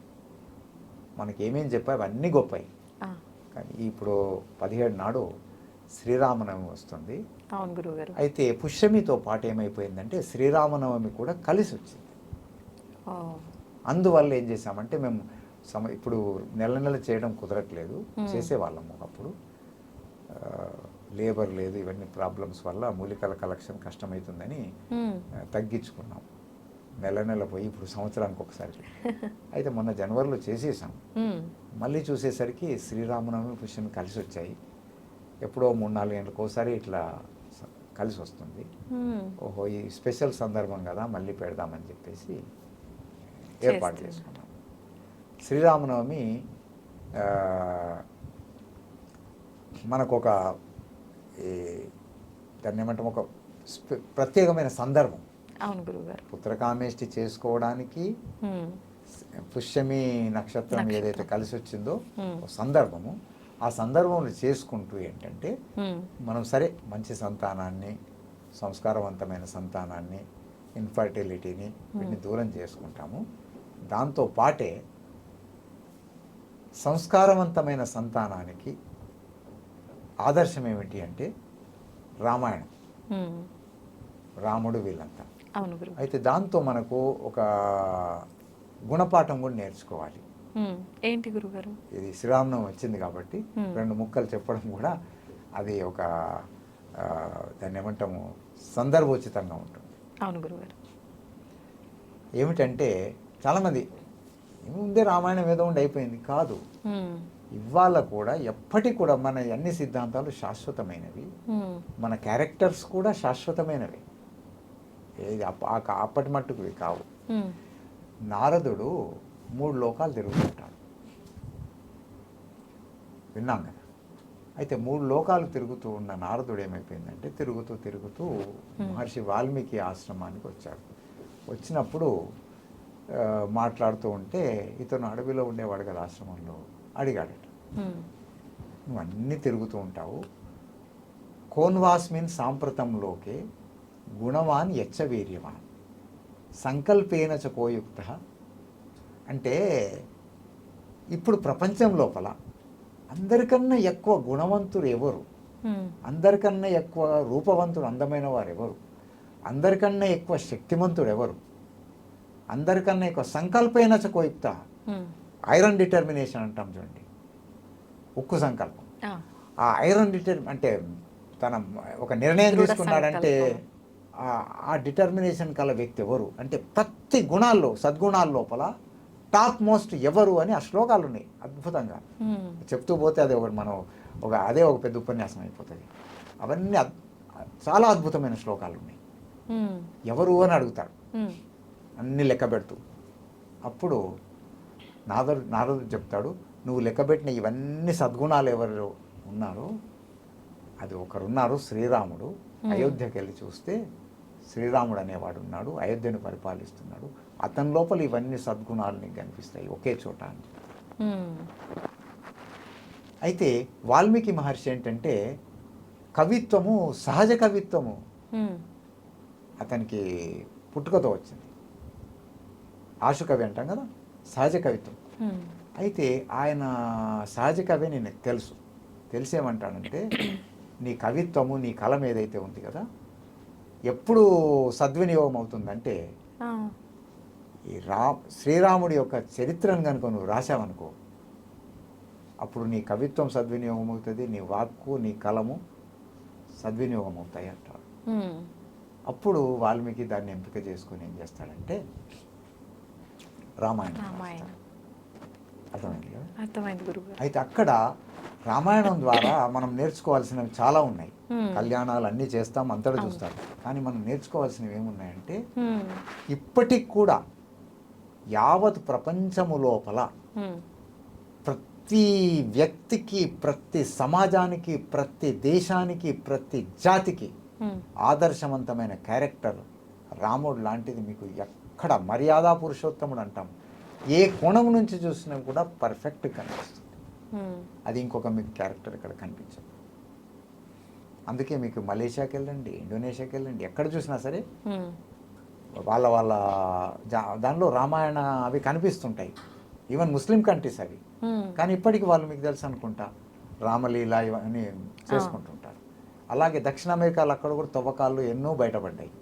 అక్కడ కూడా హనుమంతునివి ఇట్లాంటివి బయటపడ్డట్టుగా మనం చూస్తుంటాం. అంతెందుకమ్మా, మొన్న ఒబామా వచ్చాడు కదా, ఏం పెట్టుకొని చేతిలో తిరుగుతున్నాడు, హనుమంతుడిదే కదా. అవును గురుగారు. సో ప్రేరణ అందరికీ ఇస్తున్నాయి ఇవాళటికి కూడా. అయితే ఆ క్యారెక్టర్ ఏదైతే ఉంది కదా అది నిత్య నూతనము, ఇవాళటికి కూడా అందరికీ ప్రేరణను కలిగిస్తుంది. ఏ కోణం నుంచి చూసినా సరే. ఒక శ్లోకం చూడండి రామాయణంలో, లక్ష్మణుడు ఏమంటాడు, లంక ఇంత బంగారంతో నిర్మితమైనటువంటి ఇవన్నీ అంటాం కదా మనం గోడలకి, వాల్ పేపర్ అని ఇవన్నీ టైల్స్ అని ఉన్నాయి కదా, అప్పుడు బంగారంతో ఉన్నాయి ఇవన్నీ. డెకరేషన్ ఉంటుంది కదా, వజ్రాల డెకరేషన్ ఉంది వాటిలో, పొదగడం. ఇప్పుడు తాజ్మహల్లో ఉన్నాయి చూడండి, రంగురాళ్ళు ఉన్నాయి. అక్కడ ఏమున్నాయి, వజ్రాలు, వీటితో డెకరేషన్ ఉంది. ఇంత చూసిన తర్వాత అసలు ఒకసారి లక్ష్మణుడు అన్నట్టు, మరి ఇక్కడే ఉండిపోతే కాదా మనం. అప్పుడు రాముడు ఏమన్నాడు తెలుసా, అపిస్వర్ణమయీ లంక నమే లక్ష్మణ రోచతే. అంటే బంగారంతో నిండిపోయి ఉంది, వజ్రవైడూర్యాలతో నిండిపోయి ఉంది, కానీ లక్ష్మణ నన్ను ఇది మభ్యపెట్టట్లేదు, నన్ను లాగట్లేదు. జననీ జన్మభూమిశ్చ స్వర్గాదపి గరీయసి. లంక ఏంటి, లంక కంటే గొప్ప సాక్షాత్తు స్వర్గం దొరికినా సరే జనని అంటే సొంత తల్లి, జన్మభూమికి మించింది భూమి మీద ఇంకొకటి లేదు. ఇక్కడ తల్లిదండ్రిని వృద్ధాశ్రమాల్లో వదిలిపెట్టేసి ఏదో అప్పుడిని నీవు డాలర్లు ముఖాన కొట్టేసి అక్కడ పోయి అమెరికాలో కూర్చుండి తన కెరియర్, తన జీవితం అని చూసుకుంటున్న వాళ్ళకు చెంపపెట్టు కదా. నిజంగా గురుగారు, చాలా కూడా ఉండొచ్చు కదమ్మా, లంకను జయించేశాడు, అక్కడే ఉండొచ్చు కదా. అవును, వృద్ధురాలైపోయి ఉండొచ్చు కౌశల్య కదా. అయోధ్య వీధులు లంకా నగరం అంతా మెరుస్తూ బంగారంతో వైడూరాలతో నిండి లేకపోవచ్చు, కానీ జనని జన్మభూమి వీటన్నింటికంటే కూడా గొప్పది అని చెప్పి. చాలా మంచి మాట గురుగారు, నిజంగా.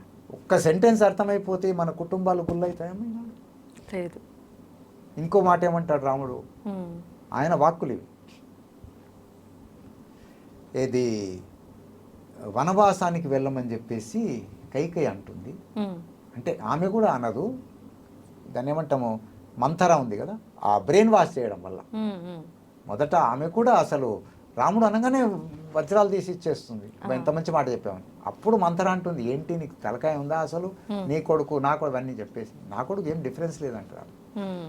బ్రెయిన్ వాష్ వల్ల ఏంటి అనేది అక్కడ మనకు తెలుస్తుంది. కానీ ఏమిటంటే ఆ వెనక ముందు అవుతున్నప్పుడు కైకేయి చెప్తుంది, మీ నాన్న సిగ్గుపడుతున్నాడు చెప్పడానికి, ఒకసారి మాట ఇచ్చింది ఉంది ఇట్లా అని చెప్తూ తను చెప్తుంది. చెప్పితే చాలా బాధపడి రాముడు ఏమంటాడు, అసలు అహం హి వచనాద్ రాజ్యం పతేయమపి పావకే. ఒక్క మాట చెప్పితే చాలు, నా తండ్రి ఒక్క మాట అంటే చాలు, పతేయమపి పావకే, నిప్పులో దూకేస్తా ఒక్క క్షణంలో. భక్షయేయం విషం తీక్ష్ణం, ఈ విషం అంటే క్షణంలో చనిపోయే విషమైనా సరే ఇది తినేయమంటే క్షణంలో ఆలోచించకుండా తినేస్తా, చాక్లెట్ తిన్నట్టు. ఒక్క క్షణం ఆలోచించేవాడిని కాదు. నాకు ఈ చిన్న విషయం చేయడానికి అడవికి పొమ్మని చెప్పడానికి సంకోచపడ్డం ఏంటి? దానికే నేను రెడీ. ఇది అసలు కామన్ విషయము, ఎందుకు చెప్పట్లేదు నువ్వు అని చెప్పి బాధపడతాడు. పితృభక్తుడు ఇంతకన్నా గొప్పవాడు ఉంటాడు? ఉండరు గురుగారు. చిన్నదానికే నువ్వెవరు నాకు చెప్పడానికే అని విర్రవిగి మాట్లాడే ఇవాళ రోజుల్లో. అవును గురుగారు. అంటే రాముడు చేతగాని వాడు కాదు సుమా. అన్నీ ఉన్నా కూడా తండ్రి మాట జబదాటకూడదు అనే ఒక పితృభక్తి, అర్థమైందా? ఇంకోవైపు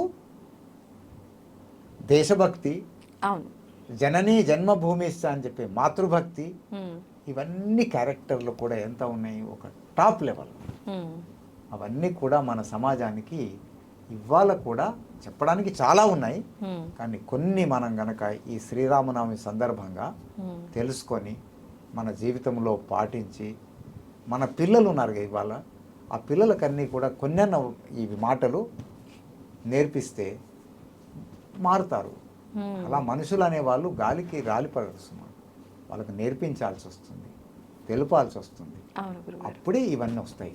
మేము ఎందుకు ఈ యాగాలు యజ్ఞాలు అన్నాము? ఏదో అవి తీసుకురావడము, ఎవరినో మభ్యపెట్టడం కోసం కాదు. ఆ సంస్కారాలు, ఆ ఉపదేశాలు అవన్నీ కూడా మనకు ఇవాళ అన్వయించి మన జీవితాలు మళ్ళీ అలాగే ఆదర్శంగా ఉదాత్తంగా మారాలని.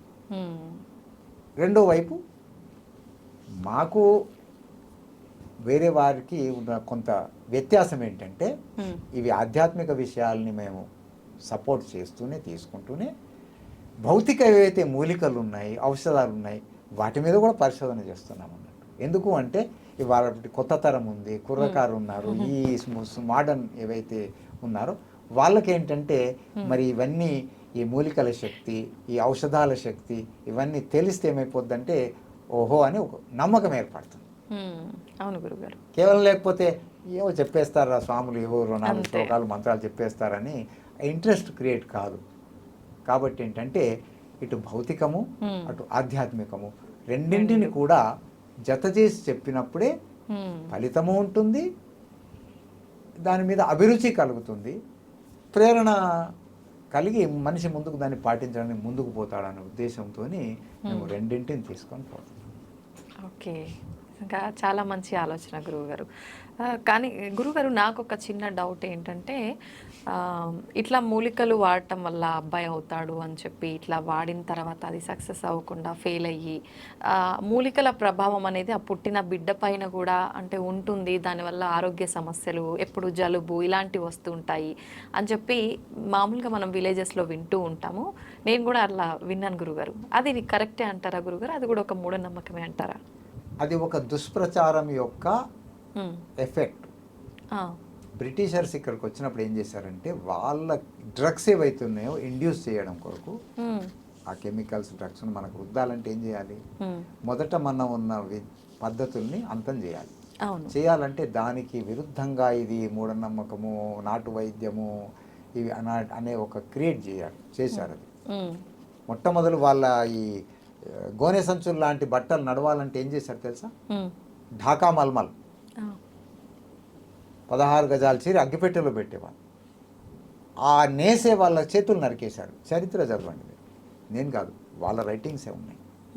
హిందీలో పుస్తకం ఉంది, సుందర్ లాల్ది, భారత్ మే అంగ్రేజీ రాజ్, భారతదేశంలో ఇంగ్లీష్ వాళ్ళ రాజ్యం అని అన్ని కొటేషన్స్ వాళ్ళవే.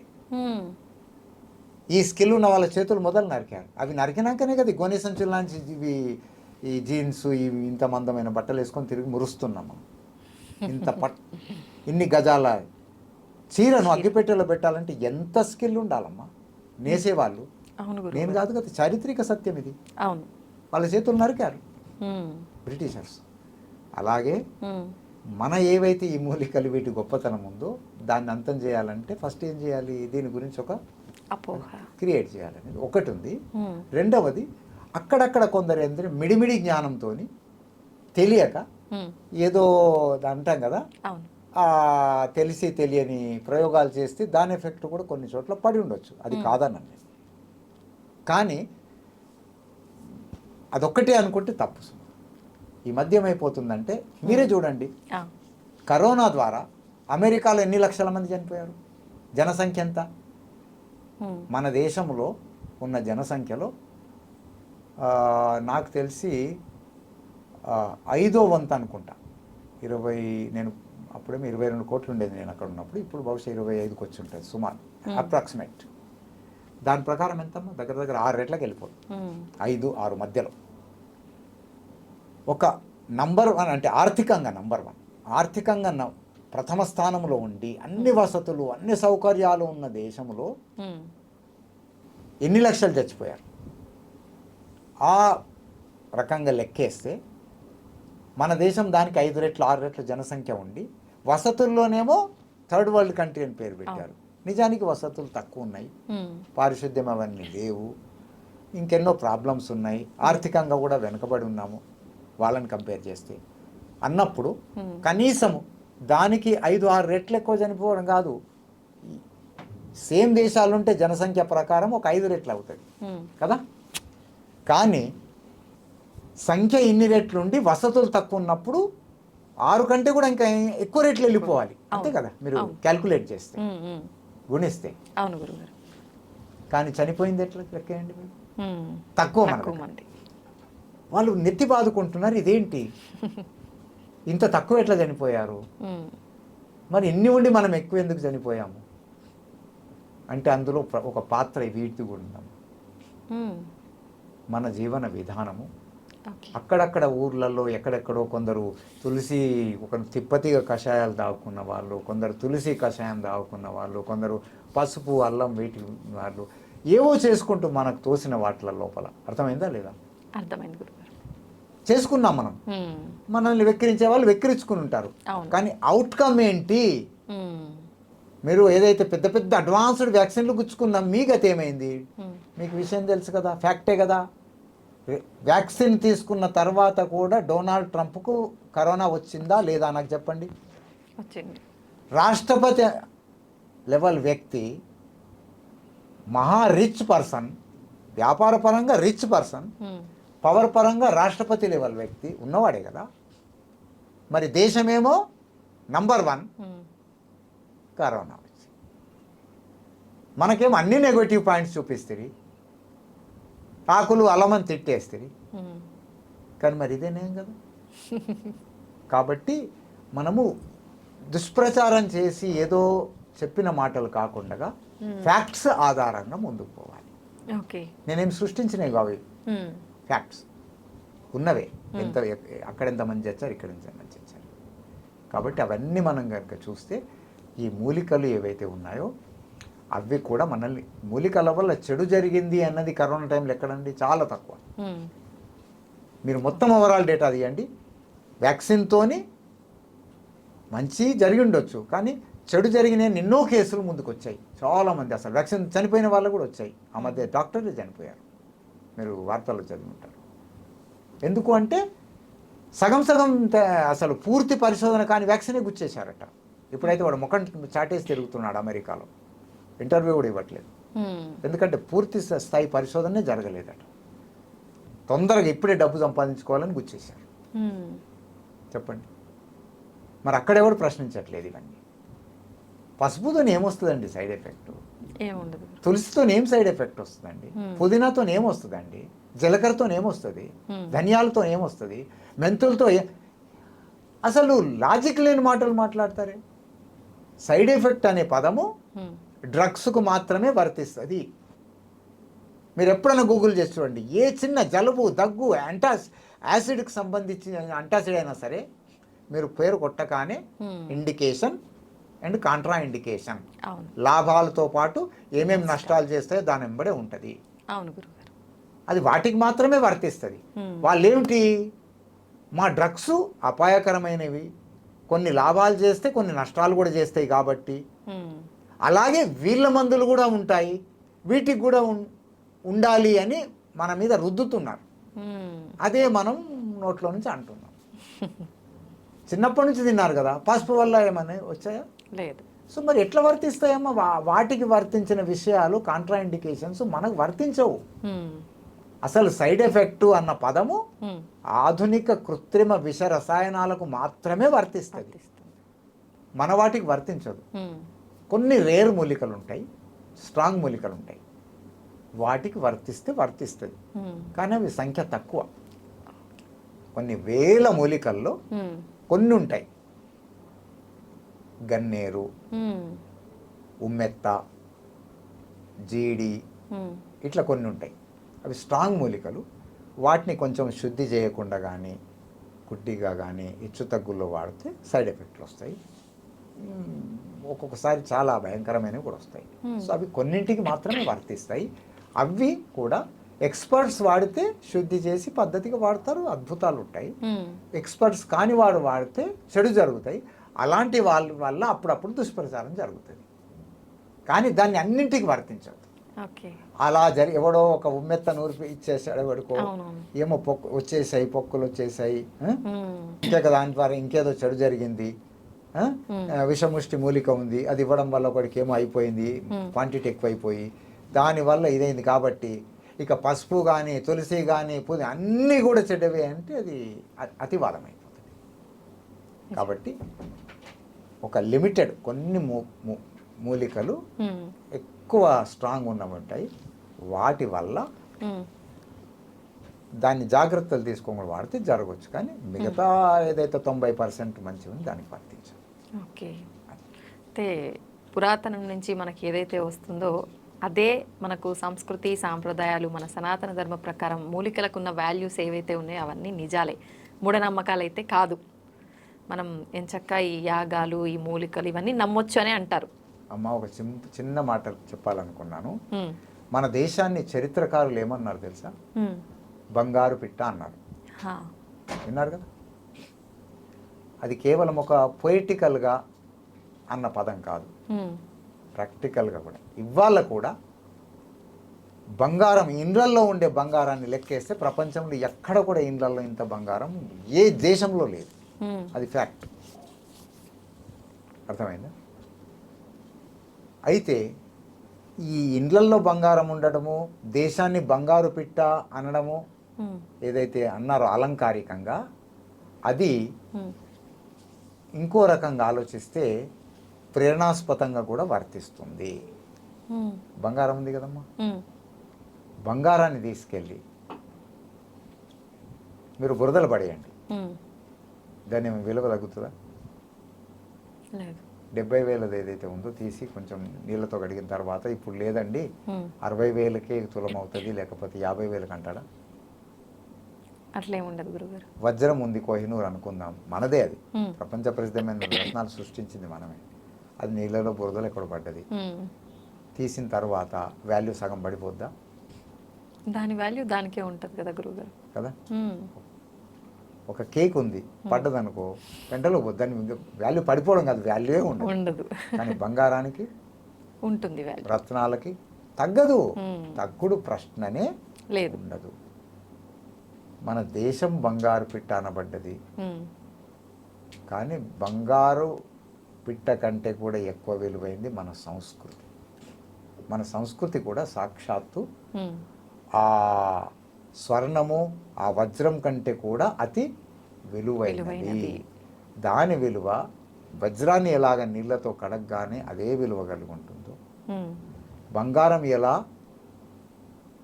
నీళ్ళతో కడగగానే పూర్తి అదే విలువతో ఉంటుందో, వేల లక్షల సంవత్సరాల చరిత్ర కలిగినట్టు మన సంస్కృతి ఉంది చూడండి, దానికి ఆనాడు ఏ విలువ ఉందో ఇవాళ కూడా అదే విలువ ఉంటుంది. 1% కూడా విలువ తగ్గదు. అంతేకాదు, ఫర్దర్ నేనేమంటానంటే పైగా ఉమ్, ఇవాళటి పరిస్థితుల్లో ఇంకా విలువ పెరుగుతుంది. రానున్న రోజుల్లో అంతే కదా? కరోనా లేని నాడు గాలిని శుద్ధం చేసుకొని పీల్చుకోవాల్సిన అవసరం ఎక్కువ ఉండిందా, లేక కరోనా వచ్చి ప్రాణం మెడ మీద కత్తి ఉన్ననాడు ఎక్కువ అవసరం ఉన్నదా? ఇప్పుడే ఎక్కువ అవసరం. సో విలువ ఇవ్వాలి ఎక్కువ కదమ్మా. ఏమంటారు? నిజం గురుగారు. సో క్యాన్సర్ వచ్చేసి ప్రాణాలు పోతున్న రోజుల లోపల దాన్ని కాపాడుకోవడానికి ఉపయోగపడేవైతే ఈ అగ్నిహోత్ర చికిత్స, నేను కాదు ఇది, అతను చెప్తున్నది. ఒక సెంటెన్స్ వినిపిస్తాను నేను. South America scientist. నేను మళ్ళీ ఎప్పుడన్నా ఉంటే డాక్యుమెంట్ సైతంగా వస్తాను. అతను ఏమంటాడు, బై ఈటింగ్ దిస్, నాకు ఈ డాక్యుమెంట్ ఇచ్చింది ఒక ఆస్ట్రేలియన్. నేను ఒక సెమినార్ చూస్తున్నాను నాగ్పూర్లో, ఆస్ట్రేలియన్ దంపతులు పంచుతున్నారు, వాళ్ళ చేతిలో తీసుకున్నాను. ఇదేంటి అబ్బా, విదేశీయులు అగ్నిహోత్రం గురించి ఇన్ని డాక్యుమెంట్స్ చేసి ప్రచారం చేస్తున్నది, నాకు షాక్ అయిపోయింది. నేను అడిగాను ఎవరైనా భక్తి పరంగానా అనుకున్నాను. I have nothing to do with this, భక్తి వ్యక్తి నాకేం సంబంధం లేదన్నాడు. నాకు బెనిఫిట్ అయ్యింది, benefited from this and that why I'm propagating అని. నాకు బెనిఫిట్ అయింది, అందుకే నేను ప్రచారం చేస్తున్నాను. అర్థమైంది?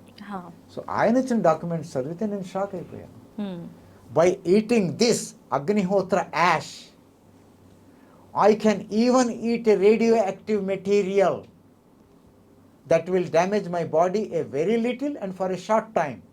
If I don't take this Agnihotra ash, then radioactive material will radiate all the time and will damage my body. ఇది అందులో సెంటెన్స్. అగ్నిహోత్ర భస్మాన్ని వాడడం వల్ల నాలో ఎంత ఇమ్యూనిటీ పెరుగుతుందంటే, అసలు రేడియో యాక్టివ్ మెటీరియల్ తింటే కూడా నా మీద ఏం ప్రభావం చూపించదు అన్నాడు. నేను దాన్ని ఒప్పుకుంటున్నాను చెప్పట్లే, ఒప్పుకోనని చెప్పట్లే, ఆయన సెంటెన్స్ వినిపిస్తున్నాను. నేను ఏమో అన్నాను కదా, ఆయన కోట్ చేస్తున్నాను. నాకే ఆశ్చర్యంగా ఉంది, అబ్బా ఇంత ధైర్యంగా రాస్తాడు ఈ వెస్టర్న్ మనిషి అని. అంటే వాడికి అతనికి ఎంత లాభం జరిగితే ఇంత ధైర్యంగా అంటుంటాడు మాటలు. అవును, అవి నేను చెప్పచ్చు.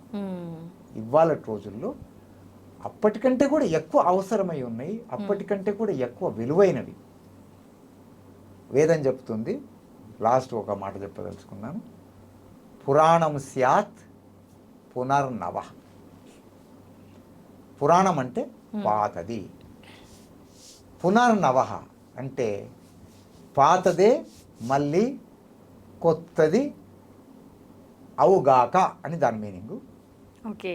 అయితే ఇవాళ నేనేం చెప్తానంటే, పాతదే మళ్ళీ అవుగాక అని అక్కడ ఉంది, పాతవే మళ్ళీ కొత్తవై మన ముందుకు వస్తుంది. దాన్ని ఇంగ్లీష్లో ఎవర్ గ్రీన్ అంటాం, నిత్య నూతనం అంటే అంతే కదా. అవును గురుగారు. ఇవాళ వాళ్లకు అగ్నిహోత్ర అని తిరగాల్సి వస్తున్నదంటే, ఇవాళ పసుపు కోసము పేటెంట్ల కోసము పరిగెత్తుతున్నారంటే అవునా కదా. సో ఇవన్నీ మన సంస్కృతి సంప్రదాయాలు ఏవైతే ఉన్నాయో, ఆ వజ్రాలు ఏవైతే ఉన్నాయో, ఆ ముత్యాలు ఏవైతే ఉన్నాయో, ఆ బంగారం లాంటి ఏదైతే మనం బంగారు పిట్ట అన్నాం కదా, ఆ బంగారు పిట్ట అని ఒక పదంలో అన్నారు. కానీ మన సంస్కృతి, మన సంప్రదాయాలు, మన ఆలోచనలు, మన భావాలు అన్నీ బంగారం లాంటివి. వాటి విలువ ఎన్ని పరిశోధనలు జరిగినా, ఎంత అభివృద్ధి జరిగినా, ఎన్ని మనం సోకాళ్ళు చెప్పుకొని తిరిగినా తగ్గేది లేదు, లేనే లేదు. ఆనాడు బంగారం విలువ ఎక్కువ ఉండే, ఇవాళ దానికి ఏమీ అననే లేరు. మన సంస్కృతి కూడా సరిగ్గా బంగారము ఈ వజ్రాలకు ఏం తీసిపోదు, దానికంటే కూడా అనేక రెట్లు విలువైనది. కాబట్టి ఇవాళ కూడా మనం అలాగే గౌరవించాలి, అలాగే పాటించాలి, అలాగే మనము లబ్ధిని పొందాలి, అలాగే మనము సుఖంగా ప్రశాంతంగా 10 కాలాల పాటు జీవించాలి. ఒకవైపు శారీరకంగా ఆరోగ్యంగా ఆనందంగా, మరోవైపు మానసికంగా కూడా సంతోషంగా ఆహ్లాదంగా ఉండాలి అని మరి ఈ శ్రీరామనవమి సందర్భంగా ఆశిస్తూ నేను మరి మీ ఛానల్ వాళ్ళకి కూడా, శ్రోతలకి, దర్శకులకి అందరికి కూడా శుభాకాంక్షలు తెలియజేసుకుంటున్నాను. మరి రేర్ ఏదైతే ఉందో, ఈ శ్రీరామనవమి నాడు ఏర్పాటు చేసిన పుత్రకామేష్టి, ఇప్పుడు నేను ఒక రకంగా చెప్పాలనుకుంటే సౌభాగ్యవంతులని చెప్తాను. ఆ త్రేతాయుగం తర్వాత, మధ్యకాలంలో ఎప్పుడేం జరిగింది తెలియదు కానీ, విగత కొన్ని వందల సంవత్సరాల నుంచి అయితే ఈ యాగం ఎవరైనా చేస్తారు అని ఎక్కడ మీరు వినలేదు. ప్రజెంట్ కూడా ఎక్కడ లేదు. ఈ 15 ఏళ్ళ తర్వాత మాత్రం అక్కడక్కడ ఎవరో కొన్ని పూజలు చేసి పేరు పెట్టుకుంటున్నారట. ఇది మేము చేసేది విన్న తర్వాత ఓన్లీ పూజ, వాడికి తెలియదు. పూజనే పుత్రకామేష్టి పేరు పెట్టేస్తున్నారు, ఏవో మంత్రాలే చేసి పెట్టేస్తున్నారు. సో అట్లా జరుగుతుంది తప్ప ప్రాపర్గా ఆ విధానము, యాగము, మూలికలని ఎక్కడ జరగట్లేదు.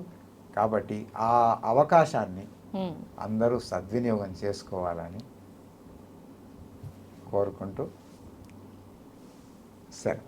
నిజంగా గురుగారు మీతో మాట్లాడిన తర్వాత చాలా చాలా సంతోషంగా అనిపించింది. ఎందుకు అంటే నిజంగా మన పురాతన కాలం నుంచి వచ్చే ఆచారాలు సాంప్రదాయాలు ఏవైతే ఉన్నాయో అవి కొంతవరకు కనుమరుగైపోయాయనే చెప్పాలి. మళ్ళీ మీలాంటి వారి రూపంలో అవన్నీ బయటికి వస్తున్నాయి. వాటి వల్ల మనందరము బాగుపడతాము, బాగుంటాము అనే విషయాలన్నీ మీ మాటల్లో విన్న తర్వాత నిజంగా మీకు కృతజ్ఞతలు తెలియజేయాలన్నది గురువుగారు. చాలా వరకు ఇవన్నీ మూఢనమ్మకాలు, ఈ మూలికలేంటి, ఇవేంటి, ఇలాంటి ఒక ఆలోచనలతోనే ఉంటారు ప్రజెంట్ ఈ కలియుగంలో. అదంతా కాదు, ఇవన్నీ నమ్మొచ్చు, మన పురాతనం నుంచే ఇవన్నీ ఉన్నాయి అని మీరు చాలా క్లియర్గా చెప్పారు. అదే కాకుండా శ్రీరాముడి గురించి కూడా అందరూ రొటీన్గా శ్రీరామనవమి అనగానే తలంబ్రాలు, కళ్యాణము ఇలాంటివే చెప్తుంటారు. కానీ మీరు కొత్తగా అంటే అప్పుడు జరిగిన విషయాలని కళ్ళ కట్టినట్టుగా మేము నిజంగా చూస్తున్నాం అనేటట్టుగా వివరించారు గురుగారు. ధన్యవాదాలు. చాలా సంతోషం అమ్మా.